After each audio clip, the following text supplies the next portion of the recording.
నిర్గమాకాండము 18వ అధ్యాయం 1 నుంచి 10 వచనాలు మనం చదువుతున్నాం.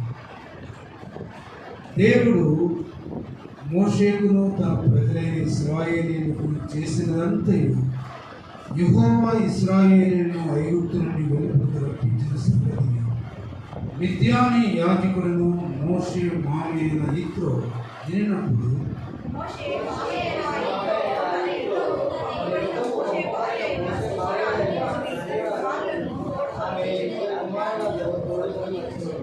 అప్పుడు అన్య దేశములో నేను పరదేశిననుకుని వారిలో ఒకరికి గెర్షోము అని పేరు పెట్టాను.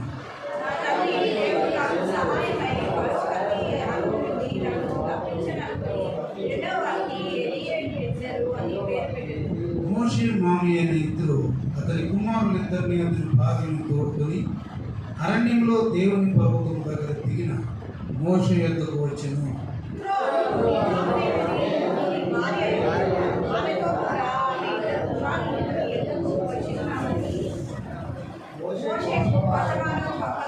మోషే తన మామయ్యను ఎదుర్కొని పోయి వందనం చేసి అతన్ని ముద్దు పెట్టుకొని వారు ఒకరి క్షేమం ఒకరు తెలుసుకొని గుడారంలోనికి వచ్చి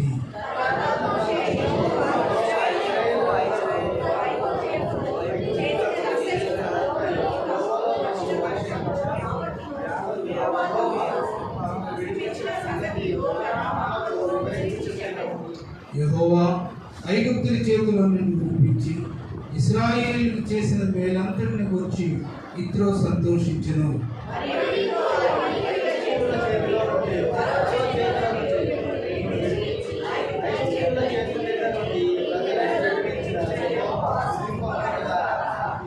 ఐగుప్తీయులను గర్వించి ఇశ్రాయేలు మీద చేసిన దౌర్జన్యమును బట్టి ఆయన చేసిన దాన్ని చూచి యెహోవా సమస్త దేవతల కంటే గొప్పవాడని ఇప్పుడు నాకు తెలిసిందనను.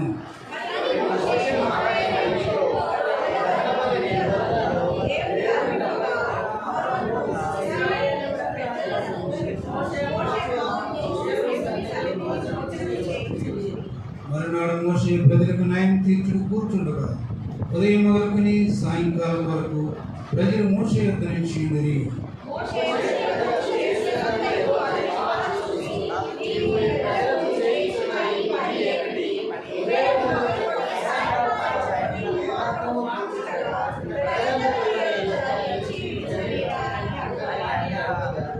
మోషే దేవుని తీర్పు తెలుసుకుంటూ ప్రజల యొద్దకు వచ్చేది.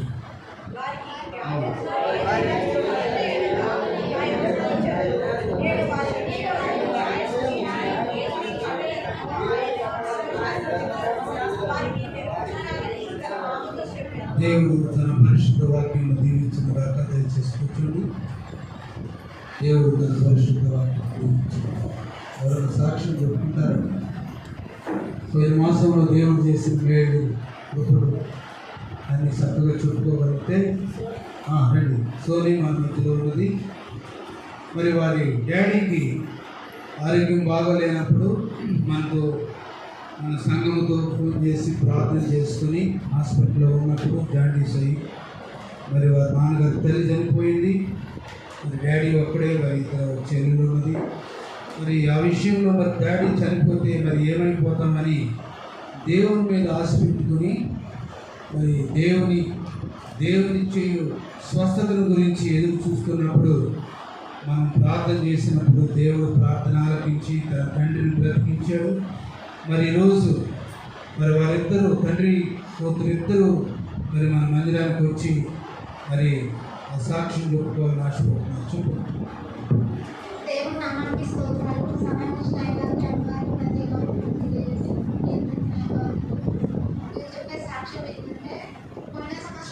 ఈ టైంలోనే మా నాన్న చనిపోయే స్థితిలో ఉంటే అప్పుడు కూడా ప్రార్థన చేశాను, స్వస్థతగా ఉంటారు.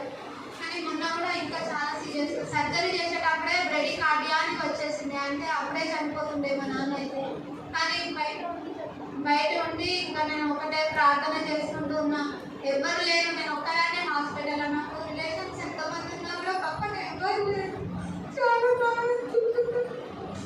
నేను ప్రార్థన చేసుకున్నాను. ఒక 3 hours టైంలో మా నాన్న బయటకు తీసుకుని వచ్చి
తల్లి తండ్రి బిడ్డలకు ఆధారం.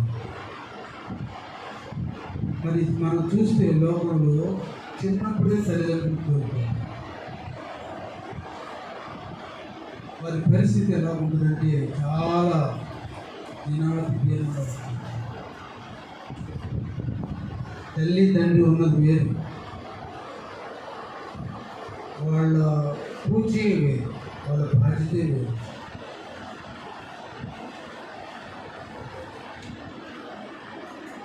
మరి తల్లిదండ్రులు ఉన్నటువంటి మనం వారిని ఏ విధంగా కనపరచాలి,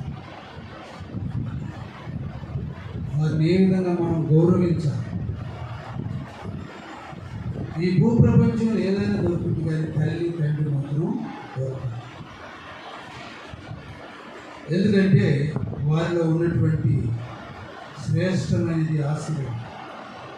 వారు ఎప్పుడు బిడ్డలు దీవించబడాలనే కోరుకుంటారు, నా బిడ్డలు పైకి రావాలనే కోరుకుంటారు, నా బిడ్డలు సుఖంగా బ్రతకాలని కోరుకుంటారు. ప్రయాసపడి గాలి వాళ్ళ చేత కొట్టబడి ఆదరణ లేకుండా నీలాంజనములతో నీ కట్టడాలు నేను కడతాను. మాణిక్యములతో 54 యెషయా నీ సరిహద్దులు ఏర్పడతాయి.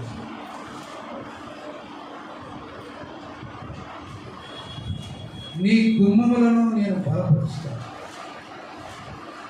ప్రయాసపడి గాలి వానల చేత కొట్టబడి ఆదరణ లేక ఉన్నదన్నా. ప్రయాసపడి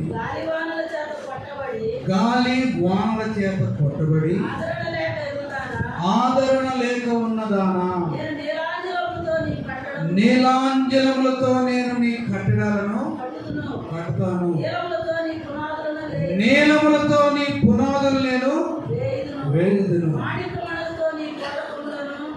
మాణిక్యం మణులతో నీ కోట కొమ్ములను, సూర్యకాంతములతో నీ గుమ్మములను కట్టును. ప్రశస్తమైనటువంటి రత్నములతో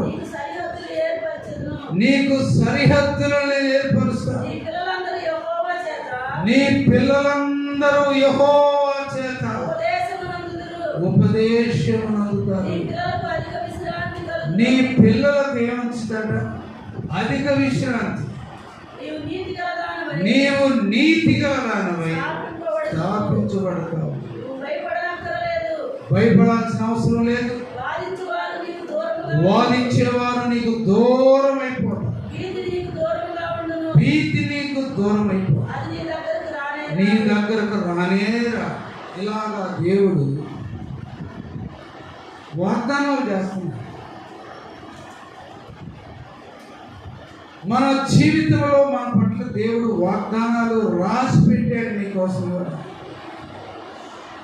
జనవరి 30వ తారీఖు, డిసెంబర్ 31వ తారీఖు రాత్రి, జనవరి ఉదయం ఈ వాగ్దానాలు తీసుకోవటం అది వేరు. ప్రభువు నీ కొరకు, నీ బిడ్డల కొరకు వాగ్దానాలు రాసిపెట్టి రాబోయే దినాల్లో సమాధానకరమైన ఉద్దేశములే కానీ హానికరమైనటువంటి ఉద్దేశములు కాదు. నిన్ను గూర్చి నేను ఎరుగుదు. ఇదే యెహోవా వాక్ 29:11. కాబట్టి రాబోయే దినాల్లో దేవుడు మన కుటుంబాన్ని ఏ విధంగా ఎలాగా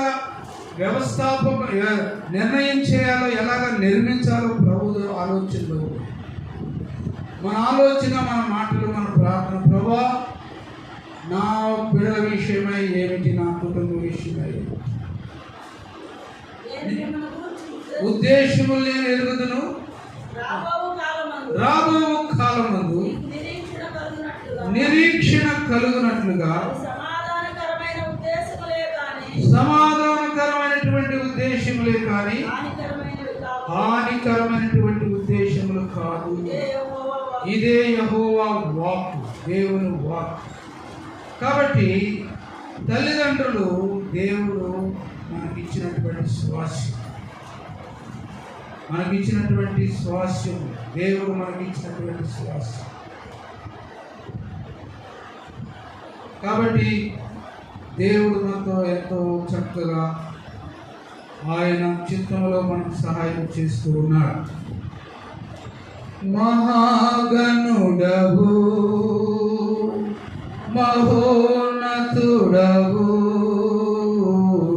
పరిశుద్ధ స్థలములలో నివసించువాడవు. మహాగణుడవు మహోన్నతుడవు పరిశుద్ధ స్థలములలో నివసించువాడవు.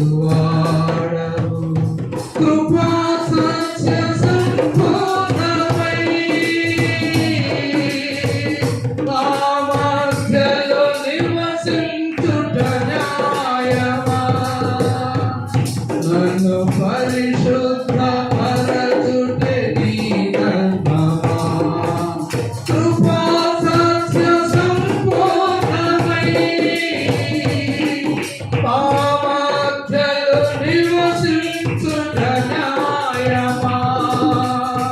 నన్ను పరిశుద్ధ పరచుటే నీ ధర్మమా. మహాగణుడవు మహోన్నతుడవు పరిశుద్ధ స్థలములలో నివసించువాడవు. మహాగణుడవు మహోన్నతుడవు పరిశుద్ధ స్థలములలో నివసించువాడవు. హల్లెలూయా. ఆయన పరిశుద్ధ స్థలంలో నివసించేటువంటి వాడు. మా మధ్య నివసించుట న్యాయమా. ఆయన తను తగ్గించుకుని రిక్తులుగా చేస్తున్నాడు. భూలోకంలో మీరు ఎక్కడైనా చూడండి, ఎవరు తగ్గించుకున్న దేవుడు, రిక్తులుగా చేసుకున్న దేవుడు అంటే ఓన్లీ జీసస్. శిలువ మరణం పొందినంతగా కూడా ఆయన తగ్గించుకున్నాడు. ఎవరైనా జైల్లో వెళ్ళబట్టి వెళ్తారా? లేకపోతే ఎవరన్నా అక్కడ నీ మీద నేరం మోపారు, నేను కొట్టడానికి రమ్మంటున్నారంటే వస్తారా? ఎదురాడతారు, ఏదో ఒక రూల్స్ తీసుకొస్తారు. కానీ మరణములకు తగిన హేతు ఏది కూడా లేకపోయినా సరే ఆయన తను రిక్తులుగా చేసుకున్నాడు. ఎందుకో తెలుసా? మనందరినీ కూడా విమోచించటానికి, పాపముల నుంచి విమోచించటానికి, కరువులో నుంచి విమోచించటానికి, వ్యాధుల్లో నుంచి విమోచించడానికి దేవుడు మనం లేవనెత్తుకున్నాడు. అది ఒక్కటే సాధ్యం. శిలువలోనే అది నిర్ణయించబడుతుంది, అది కొట్టివేయబడుతుంది. మీ అపరాధముల చేతను, మీ పాపముల చేతను మీరేమైపోయారు? చచ్చిన వారయ్యా మీరు. నేను శిలువలో మరణించి క్రీస్తు రక్తము ద్వారా శిలువలో ప్రోక్షించినటువంటి ఆ రక్తము ద్వారా మిమ్మల్ని ప్రతి ఒక్కరిని విమోచించాను. ఈ రక్షణ అందగాదు, ఆయన మనకి ఇచ్చినటువంటి బాహుళ్యం. కృపా బాహుళ్యమే నాయడా, కృపా బాహుళ్యమే, కృపా బాహుళ్యమే నాయడా, కృపా బాహుళ్యమే. ప్రభువా నీలో జీవించుటా, ప్రభువా నీలో జీవించుటా, కృపా బాహుళ్యమే నాయడా, కృపా బాహుళ్యమే, కృపా బాహుళ్యమే నాయడా, కృపా బాహుళ్యమే. ప్రభువా నీలో జీవించుటా, ప్రభువా నీలో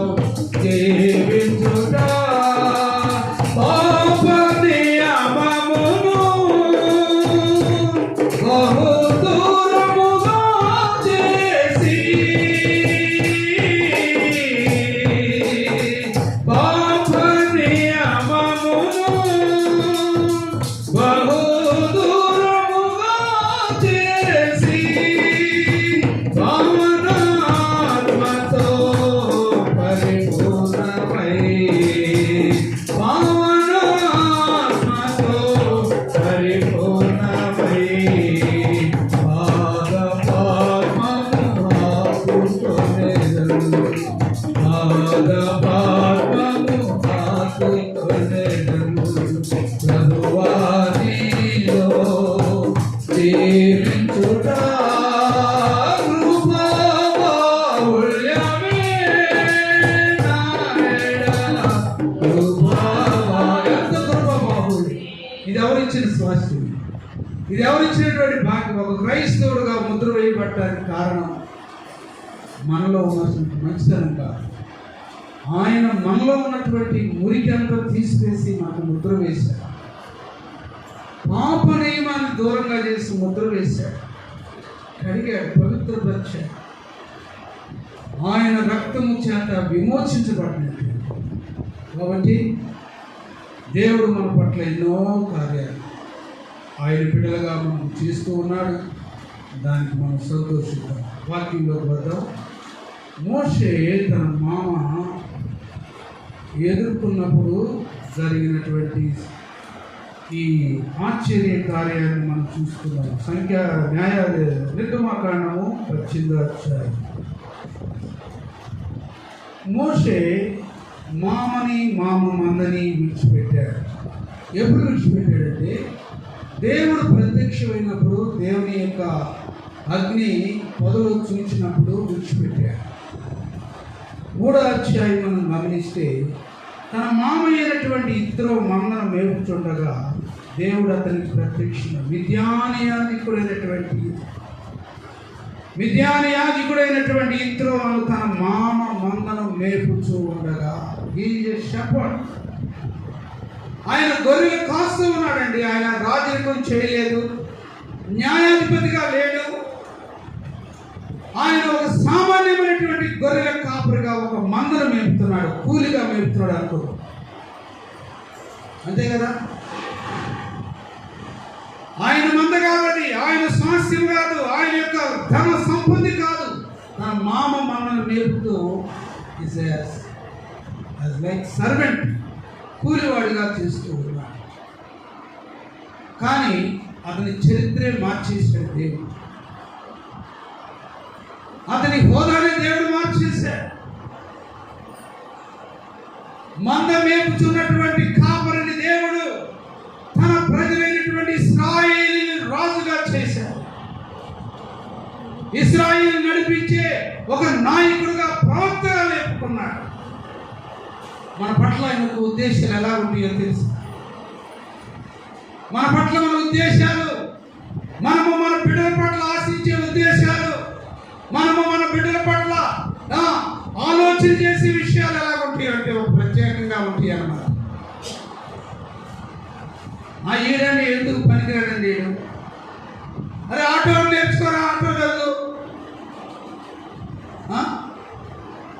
ఆటో నేర్చుకో, కారు నేర్చుకో, లేకపోతే ఏదైనా బిజినెస్ అని నేర్చుకోండి. కానీ నా తలపులు వేరు, నీ తలపులు వేరు.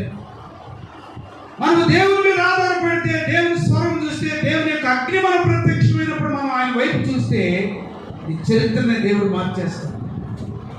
నీ కుటుంబ చరిత్రనే దేవుడు తిరగరాస్తాడు. ఈ రాత్రి మధ్యాహ్న కాల సమయంలో అక్కడ మమ్మల్ని కాసాడే మోషే. ఐగుప్తు ధనము కంటే, ఫరో కుమార్తె కుమారుడు అనిపించుకున్నట్టు కంటే, హెబ్రీ 11వ అధ్యాయం దేవుని బిడ్డలతో శ్రమలు అనుభవించడం మేలనుకున్నాడు. అదే ఆయనకి స్వాస్థ్యంగా అనిపించిన అదిన. మోషే పెద్దవాడైనప్పుడు విశ్వాసమును బట్టి ఐగుప్తు ధనము కంటే క్రీస్తు విషయమైనటువంటి నింద గొప్ప భాగ్యం అనించుకున్నాడు. ఏదైనా అల్పకాల పాప భోగములు అనుభవించడం కంటే దేవుని ప్రజలతో శ్రమ అనుభవించడం మేలనుకున్నాడు. ఫరో కుమార్తె యొక్క కుమారుని అనిపించుకున్నది కంటే ఎలాగనగా ప్రతిఫలముగా కలగబోవు బహుమానం. ఈ మాట జాగ్రత్తగా అండర్లైన్ చేసుకోండి. కలగబోవు బహుమానం. కలగబోవు బహుమానం ఏంటి అని అర్థం చేసుకోవాలి. నా పట్ల, నా బిడ్డల పట్ల కలగ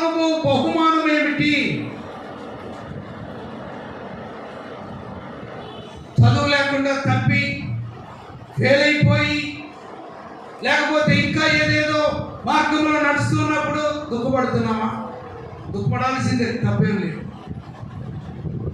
కానీ కలగబో బహుమానం అనేది ఏంటి అనేది జ్ఞాపకం పెట్టి మాట్లాడలేదు చేసుకుని మధ్యాహ్నం కలిసాను. నా బిడ్డల విషయమై, నా కుటుంబ విషయమై కలగబోయేది ఏంటి? ఇక్కడ మోషే మందను మేపుకున్నాడు. ఇంత పెద్ద సైన్యాన్ని నడిపిస్తాడని కూడా అనుకోలేదు. నత్తివాడాలి. ఒక మాట మాట్లాడాలంటే డగ డగ డగ డగ గొంతు కొట్టుకోవాలి, అప్పుడు ఆ మాట ఇస్తాడు. నత్తివాడిని ఒప్పుకున్నాడు దేవుడికి. సరే, దేవుని యొక్క చిత్తము మోషేకు అనుగ్రహించి మోషేని పిలిచి మాట్లాడి 3వ అధ్యాయం అంతా కూడా మనం చదివితే, నేను నీకు తోడై ఉంటాను, నేను సర్వశక్తి గల దేవుడు, నిన్న నేడు ఏకరీతిగా ఉన్న దేవుడు అని చెప్పంటాడు. అలాగా ఆ మందరం మేపేటువంటి ఆ కార్యక్రమంలో వచ్చి దేవుడు అతని ఇంకొక స్టెప్ ఎక్కించాడు. హల్లెలూయా. చాలామంది ఏమనుకుంటారంటే, ఇక ఎప్పుడు ఇదేనా నా పని, ఇక ఎప్పుడు ఈ పని అయినా నాకు, ఇక ఎప్పుడు ఇదేనా నేను చేయాల్సింది అనుకుంటారు. కానీ కలగబో బహుమానం ఏమిటో ఒకసారి జ్ఞాపకం చేసుకో క్రైస్తవుల. దేవుని బిడ్డ, రక్షించబడి దేవుని కొరకు ఎదురు చూస్తున్నటువంటి ప్రతి క్రైస్తవుడు కలగబోయే బహుమానం ఏమిటి అని జ్ఞాపకం చేసుకుంటే తప్పకుండా నీ కుటుంబంలో నీ బిడ్డలకు నీకు దేవుడు ఒక బహుమానం ఇస్తాడు. ఆల్రెడీ బిడ్డలు నీకు బహుమానంగా ఇచ్చాడు. ఆ బహుమానాన్ని ఇంకా దేవుడు హెచ్చించబోతున్నాడు ఈ మధ్యాహ్న కాల సమయంలో. తర్వాత ఎన్నో శ్రమలు, ఎన్నో కష్టాలు, ఎన్నో రకాలు. తన భార్యలు 2 కుమారులు వదిలిపెట్టేశాడు. 18వ అధ్యాయంలోకి వచ్చేసరికి మోషే గారి వ్యవస్థ ఒక పెద్ద రాజరికం అయిపోయింది. న్యాయాధిపతి అయిపోయాడు. మామ యొక్క మందరం మేపుచు కాపరిగా గొర్రెల వెంబడి తిరుగుతూ ఆ అరణ్యాల్లో వాడికి ఎండకి తడుస్తూ భోజనానికి నీటికి కరువైపోయినటువంటి స్థితిలో దేవుడు అతన్ని కాపాడాడు. మోషే, ఇక ఈ మందను ఆపేసి కాయదు, ఈ మందను కాయదు, ఇదిగో ప్రజలైనటువంటి ఇశ్రాయేలీయులు ఐగుప్తు దేశంలో బానిసత్వంలో మునిగిపోతున్నారు, మగ్గిపోతున్నారు, ఎంతో బాధపడుతున్నారు అని బయటికి తీసుకురామని ఎంత గొప్ప బాధ్యత అప్పగించారు. అలాగే దేవుడు మాట విని బయలుదేరిన తర్వాత ఎన్నో శ్రమలు ఎదుర్కొన్న తర్వాత, ఎన్నో శకునాలు చూసిన తర్వాత, ఎన్నో కార్యాలు దేవుడి ద్వారా జరిగించిన తర్వాత అతడు ఏ స్థాయికి వచ్చాడంటే 18వ అధ్యాయంలో మామ చూసి ఆశ్చర్యపోతాడు. ఏంటి నా అల్లుడు ఎంత గొప్ప స్థాయిలోకి వచ్చాడా? వాళ్ళిద్దరు ఎక్కడ కలుసుకున్నట్టు తెలియదు. మోషే తన మందని విడిచిపెట్టిన తర్వాత, తన మామ ఇంటిని విడిచిపెట్టిన తర్వాత, తన సోదరులను విడిచిపెట్టిన తర్వాత, దేవుడు పిలిచినటువంటి, దేవుడు ఏర్పాటు చేస్తున్నటువంటి ఇశ్రాయేలుని పిలవడానికి, వారి యొక్క శ్రమలో నుంచి బయటికి తీసుకురావడానికి మోషే ఏర్పరచుకున్నాడని ఇద్దరికి తెలియదు. 18వ అధ్యాయంలో మనం చూస్తే పిల్లరా, అక్కడ జరుగుతున్నటువంటి ఆ వ్యవస్థ అంతటినీ కూడా ఇద్దరు చూచి ఎంతో సంతోషిస్తూ ఉన్నాడు. మనం దేవుని వాక్యంలో కనపడినట్లయితే అతడు 3వ వచనం, అతడు అన్యుల దేశములో నేను పరదేశిని అనుకుని వారిలో ఒకరికి గెర్షోము అని పేరు పెట్టెను. నా తండ్రి దేవుడు నాకు సహాయమై ఫరో కత్తివాత నుండి నన్ను తప్పించుకొని 2వ వానికి ఎలియాజరు అని పేరు పెట్టెను. మోషే మామయ్య ఇద్దరు అతని కుమారులు ఇద్దరిని తన భార్యను తోడుకొని అరణ్యములో దేవుని పర్వతము దగ్గర దిగిన మోషే యొద్దకు వచ్చి, దేవుని పర్వతం అంటే దేవుని సహాయం, విడవబడి కొట్టబడి ఆదరణ లేకున్నటువంటి స్థాయిలో ఉన్నటువంటి నిన్ను నన్ను దేవుడు పర్వతం అనేటువంటి ఒక అండనిస్తాడు. దేవుడు ప్రార్థనా పరులైనటువంటి సంఘాన్ని దేవుడు నీకు ఇస్తాడు. ప్రార్థన ద్వారా నడిపించేటువంటి దైవ జనులు నీకు ఇస్తాడు. దేవుడు ఏర్పాటు చేసినటువంటి పర్వతము దగ్గర మోషే ఉన్నాడని తెలుసుకొని తన భార్యను, తన 2 కుమారులను తీసుకుని వచ్చాడు. ఇప్పుడు ఎక్కడున్నాడు, ఎవరు మందరం మేపుతున్నాడో, ఎవరి దగ్గర కూలి పని చేస్తున్నాడో అనుకున్నాడు. కానీ ప్రియ జనాంగమా, దేవుని బిడ్డలారా, ఈ ఉదయకాల సమయంలో దేవుడు తన చరిత్రనే మార్చేశాడు, తన హోదానే మార్చేశాడు, తన పనినే మార్చేశాడు. దేశంలో నమ్మకమైన వారిని నేను కనిపెట్టాను.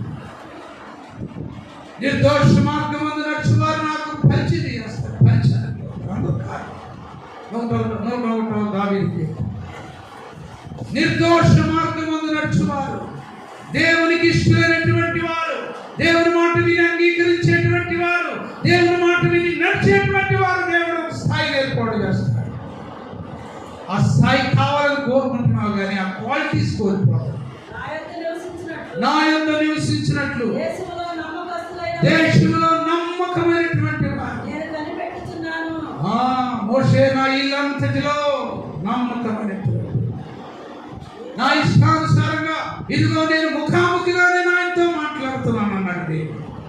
ఎప్పుడైతే మామ తన భార్య ఇద్దరు పిల్లలను తీసుకుని పర్వతం దగ్గర కూర్చున్నటువంటి మోషే దగ్గర కూర్చు, అరణ్యంలో దేవుని పర్వతం, గొర్రెలు కాసుకున్నటువంటి మోషేకి ఎవరు పర్వతం అయిపోయారు? ఎవరు ఇష్టలైపోయారు? ఎవరు తోడుగా ఉన్నారు? దేవుని పర్వతం. ప్రియమైనటువంటి దేవుని బిడ్డలారా, ఆ పర్వతం కూడా దేవుడు నీకు ఇస్తాడు, ఆ సహాయాన్ని కూడా దేవుడు నీకు పంపిస్తాడు. అలాంటి తోడు దేవుడు నీకు ఇస్తాడు. ఈ మధ్యకాల సమయంలో ఒంటరిగా ఉన్నాను అనుకుంటున్నావా? ఏదో చిన్న పని చేసుకుంటున్నాను అనుకుంటున్నావా? ఏదో నా పని అయిపోయింది అనుకుంటున్నావా? కానీ మోషే తన వ్యవస్థను మార్చినటువంటి దేవుడు, తను ఆశీర్వదించినటువంటి దేవుడు విడిచిపెట్టిన ప్రజలందరూ మళ్ళీ ఆయన దగ్గరికి వస్తారు. చూడండి దేవుని యొక్క వాక్యంలో, ఇద్దరు అను నీ మామయ్య నేను నీ భార్యయు ఆమెతో కూడా ఆమె ఇద్దరు కుమారులు నీ యొద్దకు వచ్చి ఉన్నారని మోషేకు వర్తమానం పంపగా, అప్పుడు ఏం చేశాడు మోషే? చూడండి, మోషే తన మామని ఎదుర్కొని పోయి దేవుడు ఎంతగా ఆశీర్వదించాడని, మందరు మేపుతూ ఏదైనా ఒకటి చనిపోతే, లేకపోతే ఒక మృగానికి తీసుకుని వెళ్ళిపోతే, లేకపోతే అడవి మృగాలు మందను ఏదో ఒకటిని నాశనం చేస్తే ఎంత లెక్కప్పు చెప్పాలి, ఎన్ని తిట్లు తినాలి, ఎన్ని నిందల అవమానాలు. కానీ ఇక్కడ ఎంత సంతోషంతో మామను ఎదుర్కోవడానికి పోయి సాగిలు పడ్డాడు. ఎలాగా? మోషే తన మామను ఎదుర్కొని పోయి వందనం చేసి అతన్ని ముద్దు పెట్టుకున్నాడు. వారు ఒకరి క్షేమంలో ఒకరు తెలుసుకుని గుడారాలకు వచ్చారు. అప్పుడు వారికి ఇంకా మోషే స్థాయి ఏంటో మామకు తెలియదు. మోషే ఏ స్థాయిలో దేవుడు ఎట్టుపెట్టాడో తెలియదు. చూడండి, తర్వాత మోషే యెహోవా ఇశ్రాయేలుకును ఫరోకును ఐగుప్తు దేశంలో చేసినదంతయు త్రోవలో తనకు వచ్చిన కష్టము యావత్తును యెహోవా తమను విడిపించిన సంగతి తన మామతో వివరించి చెప్పెను. 9వ వచనం, యెహోవా ఐగుప్తుల చేతిలో నుండి విడిపించి ఇశ్రాయేలు చేసిన మేలంతటి గురించి ఇత్రో ఏం చేశాడంట? సంతోషించాడు. నీ పాత జీవితమును చూసుకో, నీ పాత జీవితంలో ఉన్నటువంటి లోటుపాట్లను చూసి మనుషులు హేళన చేయవచ్చు. కానీ దేవుడు నాకు పర్వతం దగ్గర తీసుకువెళ్ళిన తర్వాత, ఒక స్థాయిలో నిన్ను పెట్టిన తర్వాత, ఒక అనుభవంలో నిన్ను తీసుకొచ్చిన తర్వాత, ఎవరైతే నిన్ను ద్వేషించారో, ఎవరైతే నిన్ను త్రోసివేశారో, ఎవరైతే నిన్ను ప్రక్కన పెట్టారో వారందరూ కూడా సంతోషిస్తారు. ఎవరిని బట్టి? యెహోవా కొరకు ఎదురు చూచువారు నూతన బలం పొందుతారు. దేవుని బిడ్డ, ఇత్రో మామ గొర్రెలు కాచున్నటువంటి మోషే అనుభవం చూశాడు, గొర్రెల కాపురుగా చూశాడు. కానీ ఇప్పుడు దేవుని చేతిలో ఇశ్రాయేలు ప్రజలకు నాయకుడిగా దేవుడు చేశాడని ఇద్దరు సంతోషించారు. మన జీవితాల్లో మార్పులు వస్తాయి. మన జీవితంలో, మన కుటుంబ వ్యవస్థలో, మన బిడ్డల జీవితాల్లో మార్పులు వస్తాయి. ప్రతిఫలం ఇస్తాడు దేవుడు, కలుగుబోయి బహుమానాన్ని ఇస్తాడు దేవుడు, రాబోయే దాన్ని చక్కగా చేస్తాడు దేవుడు. నీ కన్నులకు ఏదైతే కనబడుతుందో దాన్ని తీసివేసి, దాన్ని త్రోసివేసి, ఇదిగో నీకు సంతోషకరమైనటువంటి దినములు ఎదురు మారుతున్నాడు. మోషే తన వ్యవస్థ దేవుడు తనకు చేసిందంతా కూడా విన్నప్పుడు మా మిత్రు సంతోషించాడు. ప్రియమైనటువంటి దేవుని బిడ్డలారా, సాతాను అపవాది పడద్రోసిన కుటుంబాలు, అపవాది దోసుకున్న ప్రాణాలు, అపవాది పాడు చేసినటువంటి బిడ్డలు, అపవాది ధ్వంసం చేసినటువంటి కుటుంబాలను చూసి అపవాది నవ్వుతున్నాడు, శత్రువులు నవ్వుతున్నారు. ఇంకా అనేక మంది మనకి దూరంగా ఉన్నవారు, మనం వద్దనుకున్న వారు నవ్వుతున్నారు. కానీ నీకు కలిగినటువంటి ఆ స్థాయిని చూసి, నీకు కలిగినటువంటి ఆ బహుమానాన్ని చూసి, నీకున్నటువంటి ఆ హోదాను చూసినప్పుడు ఎంత సంతోషం. సిగ్గుపడతారు. ఒకప్పుడు ఈ కుటుంబాన్ని గురించి ఇలాగ అనుకున్నాం కదా, ఒకప్పుడు ఈ బిడ్డల గురించి ఇలాగ అనుకున్నాం కదా, ఒకప్పుడు ఇతని సేవల గురించి ఇలాగ అనుకున్నాం కదా, ఒకప్పుడు ఈ సంఘాన్ని గురించి ఇలాగ అనుకున్నాం కదా. ఇదిగో దేవుడు ఎంత గొప్పగా చేశాడని సిగ్గుపడతారు. మన ముందుకు రాలేదు.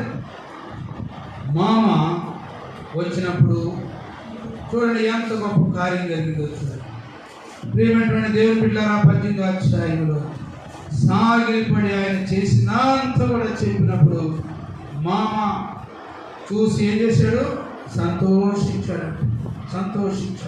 తర్వాత మరొక మాట, ఐగుప్తీయులు 11వ వచనం, ఐగుప్తీయులు గర్వించి ఇశ్రాయేలు మీద చేసిన దౌర్జన్యమును బట్టి ఆయన చేసిన దాన్ని చూచి యెహోవా సమస్త దేవతల కంటే గొప్పవాడని చేసి నన్ను మోషే మామయ్య ఇత్రో ఒక దహన బలులను దేవుడికి అర్పింపగా అహరోను ఇశ్రాయేలు పెద్దలందరూ మోషే మామతో దేవుని సన్నిధిని భోజనము. మరునాడు మోషే ప్రజలకు న్యాయం తీర్చుడు. మాట ఎక్కడ అనుభవం. గొర్రెలు రాసుకున్నటువంటి మోషే దగ్గర ఎవరున్నారు? ప్రజలు వచ్చి కూర్చున్నారు. అయ్యా మాకు న్యాయం చేయ, మాకు న్యాయం చెప్పు, మాకు ఎలాగ నడవాలో, ధర్మశాస్త్రాన్ని ఎలాగ పాటించాలో మాకు నేర్పని మోషే చుట్టూ ప్రజలు ఉన్నారంట. ఈ విషయం మామ చూసి ఆశ్చర్యపోయారు. ఏంది ఇంతమంది మనుషులు కోరుకుంటారా? వ్యవస్థ ఏంటి? నీ దగ్గర ఇంతమంది వచ్చి నీ దగ్గర సమాచారం తీసుకుంటున్నారు, నీ మాట వినటానికి, నీ ఆలోచించే విని దాన్ని అనుసరించి నడవటానికి ఎంతమంది ఉన్నారు? ఇత్రో మోషేని గొర్రెల కాపుడుగా చూశారు. ఇత్రో కుటుంబం, ఇత్రో వంశస్థులు మోషేని ఒక కూలివాడిగా చూశారు. పాత కొట్లు వేసుకొని, మురికి కొట్లు వేసుకొని గొర్రెలప్పుడు తిరగడం చూశారు. కానీ ఇప్పుడు దేవుడు ఐగుప్తు దేశంలో నుంచి, ఫరో చేతిలో నుంచి విడిపించి మోషే ప్రార్థన దేవుడు ఆలకించాడు. ఫరోను కూడా సింహాసనం నుంచి కింద దించాడు. శవము లేని ఇల్లు ఒక్కటి కూడా లేకుండా చూచి ఫరో సింహాసనం నుండి కింద కూర్చు. ఎంత గొప్ప శక్తి ఇచ్చాడు. ఇవన్నీ విన్నప్పుడు ఇతరులు సంతోషించారు. ప్రియమైనటువంటి దేవుని బిడ్డ, మనల్ని కూడా దేవుడు అలాంటి స్థాయికి తీసుకుని వెళ్ళగలుగుతాడు. మన చరిత్రనే దేవుడు తిరగరాస్తాడు.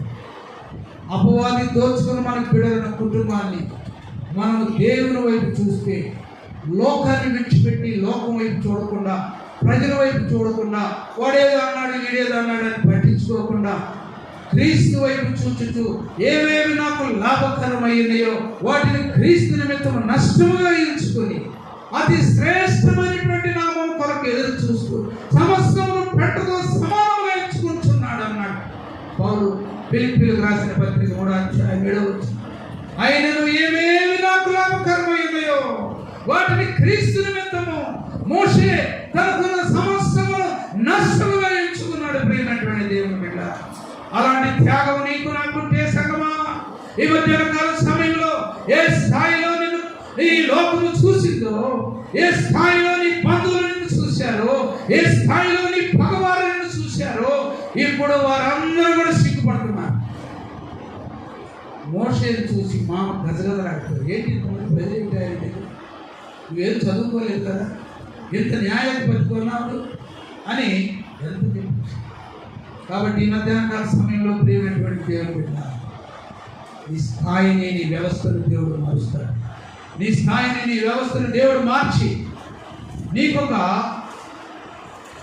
బహుమానం ఇస్తాడు. నీకొక మంచి శ్రేయస్కరమైనటువంటి ఒక పేరు దేవుడు నీకు ఇస్తాడు. దేవుని యొక్క వాక్యంలో మనం గమనించినట్లయితే యెషయా గ్రంథము 65:16 ఒక మాట దయచేసి గమనించు. దేవుడు దీవెనను, దేవుని యొక్క దీవెన నీ చుట్టూ ఉంటుంది. యెషయా గ్రంథం 65:16 ప్రియమైనటువంటి సంగమా, నీ వ్యవస్థను దేవుడు మారబోతున్నాడు. నీ శ్రమను దేవుడు విడిపించబోతున్నాడు. ప్రయాసపడి గాలి వల్ల చేత కొట్టబడి ఆదరణ లేకుండా నీలాంజలతోనే నీ కట్టడాలు కట్టాలి. నీ సాధ్యమైందా? ఇటుకురాలతోనే కట్టడం నీకు సాధ్యం కాదు. చిన్న చిన్న గృహాలు కట్టుకోవడమే మనకు సాధ్యం కాదు. దేవుడు నీలాంజలములతో నీ కట్టడాలు కట్టాలని వాగ్దానం చేస్తున్నాడు. చదవండి 65:16 చదువు. పెద్దగా వినపట్లేదు. దేశంలో తనకు ఆశీర్వాదము కలగాలని కోరువాడు నమ్మదగినటువంటి దేవుడు తనను ఆశీర్వదించవాలని కోరుకుంటాడు. నమ్మకమైనటువంటి దేవుడు నీ దేవుడు. మన నమ్మకమైనది కాదు, మామ నమ్మకమైనటువంటి వాడు కాదు, నువ్వు నమ్ముకున్న యజమానులు నమ్మకమైనటువంటి వాడు కాదు, నీకు ఇచ్చిన ఉద్యోగం ఇచ్చిన వాడు నమ్మకమైనటువంటి వాడు కాదు. ఈ మధ్యాహ్న కాల సమయంలో నీ దేవుడు నీకు నమ్మకమైనటువంటి వాడు. మోషే అలాగా దేవుడు ఆశీర్వదించాడు. యోసేపు దేవుడు అలాగా ఆశీర్వదించాడు. మరో ఇంట్లో గిన్నెలు కడుక్కుంటానికి వెళ్ళినాడు. ఆ గృహంలో పని చేయడానికి వెళ్ళిన మోషేని దేవుడు ఐగుప్తు దేశానికి ఏం చేశాడు? రాజుగా చేశాడు. యాకోబు తన అన్నదమ్ములందరూ వచ్చినప్పుడు యోసేపు ఏ స్థాయిలో ఉన్నాడు? అధికారి స్థాయిలో ఉన్నాడు. ప్రభుత్వం అధికారిగా ఉన్నాడు. ఐగుప్తు దేశానికి రాజు అయిపోయాడు. చూసినప్పుడు తండ్రి ఎంత సంతోషించాడు. తండ్రి ఎంత సంతోషించాడు. చచ్చిపోయాడు అనుకున్నాను. ఇదిగో తన వస్త్రములు తీసుకొచ్చి అన్నదమ్ములు అసూయపడి పగబట్టి గొంతులో పడేసి మేకబూతులు కోసి రక్తము తన బట్టల మీద వేసి ఇదిగో నీ కుమారుణ్ణి అడవి మృగములు తినివేసి అని చెప్పి మిద్యానీయుల యాజకుల వర్తకులకు అమ్మేసేసారు. వాళ్ళు ఏం చేశారు? ఇంకోసారి తీసుకెళ్ళి ఐగుప్తులు అమ్ముకున్నారు. ఐగుప్తు దేశంలో యోసేపు ఉన్నప్పుడు రాజు ఇంట్లో పనిచేయడానికి వెళ్ళినప్పుడు దేవుడు ఎంత నమ్మకమైనటువంటి వాడు. ఒక పనివానికి వెళ్ళినటువంటి యోసేపు దేవుడు ఏ స్థాయిలో తీసుకొచ్చాడు. ప్రియమైనటువంటి దేవుడు బిడ్డలారా, ఆఖరిగా వచనం చదువుకొని ముగించుకుందాం. చూడండి ఎలాంటి స్థాయిలో దేవుడు మనల్ని పెడతాడు. నీ బిడ్డలు, నీ కుటుంబాన్ని విడవబడినటువంటి దానం అనుకుంటున్నావా? ఏమని లేదనుకుంటున్నావా? 37వ అధ్యాయము ఆదికాండము 4వ వచనం దయచేసి 17వ వచనం కూడా చూడండి. ఆదికాండం 37వ వచనం. ఎలాంటి స్థాయిలో దేవుడు నిన్ను వెలిగింపు చేస్తాడో తెలుసా? ఇప్పుడున్న వ్యవస్థను బట్టి నువ్వు కుంగిపోతున్నావా? ఇప్పుడున్నటువంటి నిరీక్షణ లేనటువంటి సమయంలో నువ్వు నిరీక్షణ కోల్పోతున్నావా? విశ్వాసాన్ని కోల్పోతున్నావా? ఆదికాండము 37వ అధ్యాయం 4వ వచనం. అతని సహోదరులు తమ తండ్రి అతనిని అందరికంటే ఎక్కువగా ప్రేమించున్నాడు కాబట్టి అతని మీద పగబట్టి అడగలేకపోయింది. యోసేపు కలగని తెలియచెప్పగా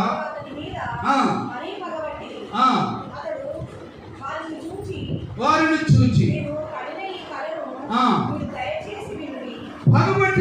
పగబట్టి మిద్యానీయుల యాజకులు 28వ వచనం 37వ అధ్యాయం 28వ వచనం. మిద్యానీయుల యాజకులైన వర్తకుల మీదగా వెళ్తుండగా వారు ఆ గుంటలో నుండి యోసేపును పైకి తీసి ఆ ఇష్మాయిలుకు 20 తుమ్మల వెండి కట్టను అమ్మవేసిరి.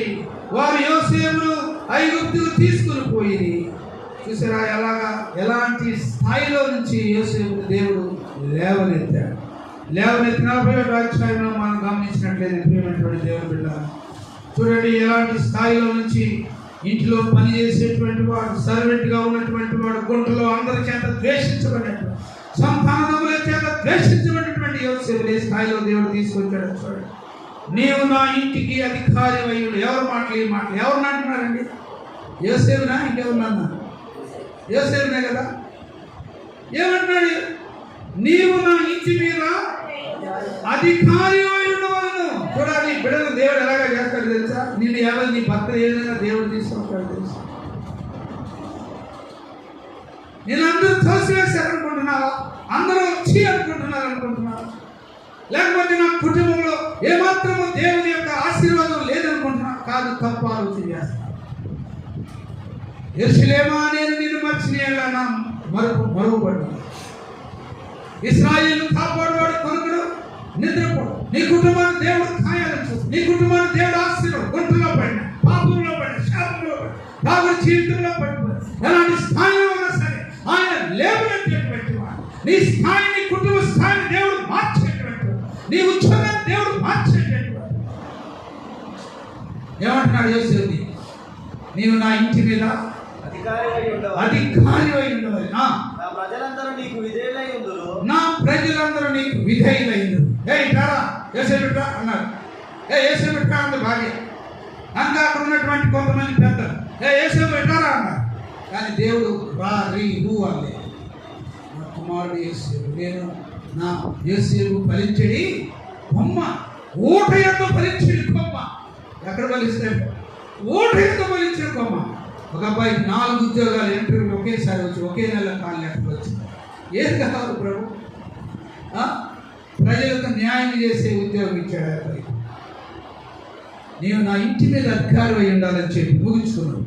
యోసేపుతో చెప్పాను. మరియు ఫరో తన చేతినున్న తన ఉంగరమును తీసి యోసేపు చేతిని పెట్టి సన్నపనాల పట్ల అతను తొలగించి అతని మెండకు బంగారం కొలిసి తన 2వ రథం మీద ఎక్కించాడు. ఏ స్థాయిలో? ప్రేమటువంటి సంగమ ఈ మధ్యాహ్న కాల సమయంలో ఇత్రో మోషేను గొర్రెలుగా అయిన చూశాడు. తర్వాత దేవుడు దీవించిన తర్వాత, ఆశీర్వదించిన తర్వాత, ఐగుప్తు శ్రమల్లో, లోక శ్రమల్లో నుంచి బయటికి తీసుకొచ్చిన తర్వాత మనుషులను న్యాయాధిపతిగా, మనుషులకు ధర్మశాస్త్రాల గురించి బోధించే వ్యక్తిగా చుట్టూ ప్రజలు చూసి ఇద్దరు ఆశ్చర్యపోయారు. ఎంత గొప్ప దేవుడు! యోసేపును చూసి అన్నదమ్ములు ఆశ్చర్యపోయారు. మనం ఒకటి అనుకుంటే ఒకటైపోయింది. ఈరోజు ధాన్యం కొనుక్కోవడానికి వచ్చాము. కానాను దేశంలో కరువు వచ్చింది. ఐగుప్తు దేశంలో ధాన్యం ఉందని దేవుడికి వాక్యంలో రాయబడింది. ప్రియమైనటువంటి దేవుడు బిడ్డ, ఐగుప్తు దేశంలో ధాన్యం ఉందని యాకోబు విన్నప్పుడు తన బిడ్డను కానాను దేశంలో నుంచి ఐగుప్తు దేశానికి పంపించినప్పుడు యోసేపు వారిని గ్రహించారు. ఇంకా ఒక మాట నాకు ఎంతో గుర్తు వస్తుంది. మీ తండ్రి ఇంకా బ్రతికి ఉన్నాడా?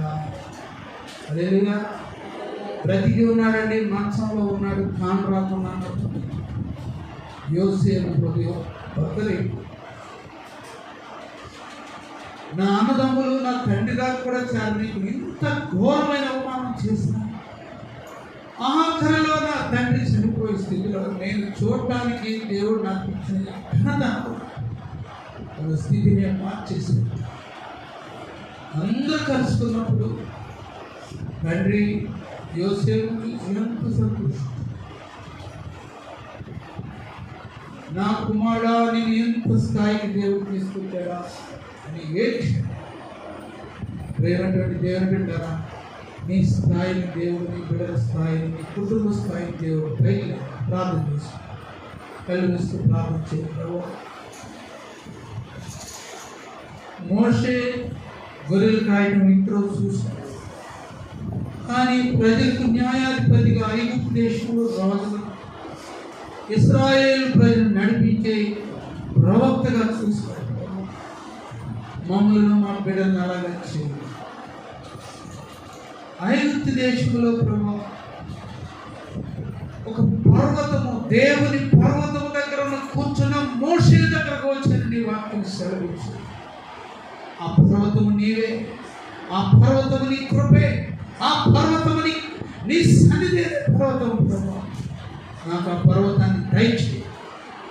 నా బిడ్డల పర్వతం చుట్టూ కూర్చునే వారిగా చేయండి. యోసేపుని ఏ విధంగా ఆశీర్వదించి 2వ రథం మీదకి ఎక్కించే స్థాయికి తీసుకెళ్ళి నా దమ్ములందరూ చూసి